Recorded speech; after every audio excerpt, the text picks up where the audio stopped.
Asante wapenda watazamaji wa channel Uvumbuzi TV kwa kutupata mbele ya kwanza, tembelea tu channel yetu, unaandika tu kwenye YouTube Uvumbuzi TV en majuscule, et puis kwa page yetu ya Facebook utatupata vile vile Uvumbuzi TV en majuscule.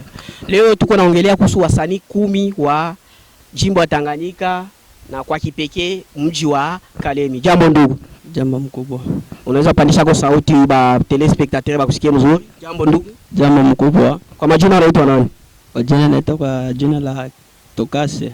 Tokase, tuko na bwana Tokase. Bwana Tokase, tuko naulizia tu, unaweza kututajia wasanii 10 wa jimbo la Tanganyika, wanaweza kuwa Bamoba, Nyunzu, Kabalo, Manono, Kalemi. Wasanii 10 wale unajua wa jimbo la Tanganyika. Tunaanza sasa vile msanii wa kwanza mimi namjua mimi Double K. Tunambeba Young B.O.B Chicago. Tunakuya tunambeba Shakis Boy. Tatu tunambeba Amadarpe.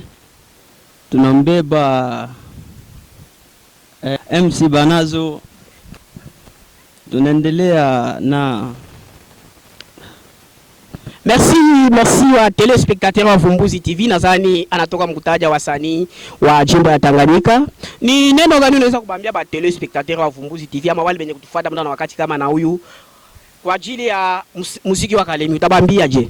Mimi nasema jua mambo ya muziki wa Kalemi kenye kinafanya bastara yetu ya Kalemi bashinde kuevoluwa ni kufuatana na si benyewe kwa bashabiki, kwa sababu muziki wa Tanganyika atupendelee sana, tunapenda muziki wa fasi ya mbali wapetu penyewe tupendelee sana. Sasa ni shauri gani utabambia kwa bale benyewe bapendi konsomea lokali, banapenda paka bia nje?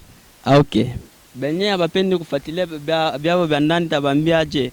Nabambia bapende muziki wetu, jua nini ni muziki hapa petu, tunapasha kubasikiliza bastara hapa petu kuliko msikiliza wa pembeni yetu. Merci. Kama unaendelea usisabu kusubscribe na kwa channel yetu, vile vile kujiabone ku page yetu ya Facebook na kujiabone ku mashine ya bale bastara beko na bana bataja au mwiki kipindi hiki. Msisabu konsome lokale, tu konsome kwa artiste betu ya mugi ya lokale ya Kalemi mu province ya Tanganyika, et par après sinjo tabapa ngu par après nyo tuende nje.